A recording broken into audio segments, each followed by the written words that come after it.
One time Srila Prabhupada was giving a talk in one of the universities about the Bhagavad Gita. And one girl stood up and she said, "Oh Swamiji, you're giving us this knowledge of the Bhagavad Gita.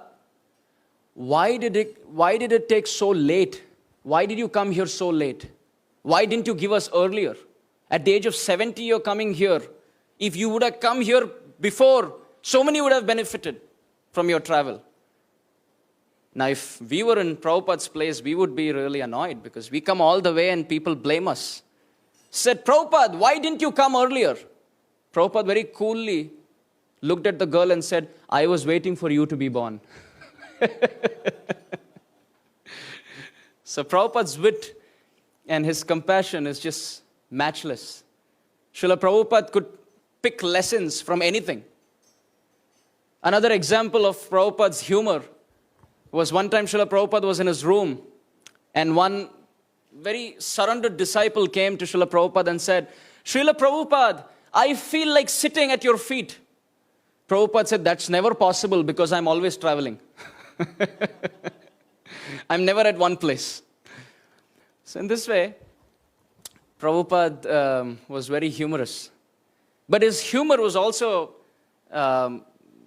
backed up with his mood of complete surrender to his Gurudev and this mission of distributing the books. Another example was one reporter came to Prabhupada. Very nice story. She came to Prabhupada and she said, "Srila Prabhupada, you have these big, big temples. You have these books. Where do you get the money from?" Prabhupada looked at her and said, "We depend on Krishna's mercy."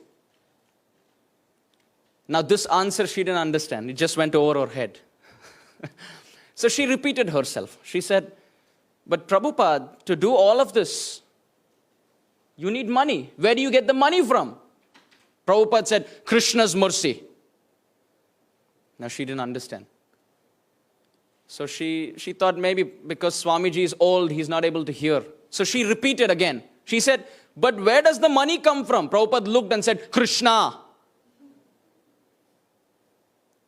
"But then where are your funds?" "Krishna." "How do you print books?" "Krishna." "Where did you get the land from?" "Krishna." So now she had no option. She was almost losing the game now. So she looked at Rameshwar Maharaj. Yes? And she asked him, "Well, where is the money coming from?" Now he was in a fix what to say. So he looked at Prabhupada, looked at the reporter and said, "Krishna." Now the reporter thought, let me change the topic. So she said, "So Swamiji, can you tell me something about yourself? Before you came to America, what was your life? How was it? Where do you come from? Can you tell me?" So Prabhupada looked at her very coolly. He said, "Why should I tell you?" So she became humble and said, "Well, Swamiji, if you may wish, you may tell me." Prabhupada said, "Why should I wish?"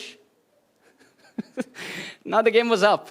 So Rameshwar Maharaj went close to Prabhupada and said, "Prabhupada, in the West, people like to know about the author. If they learn about the author, then they will buy your books."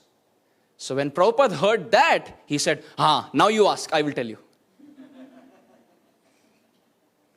So Prabhupada's mood, every action that Prabhupada did was completely Krishna conscious.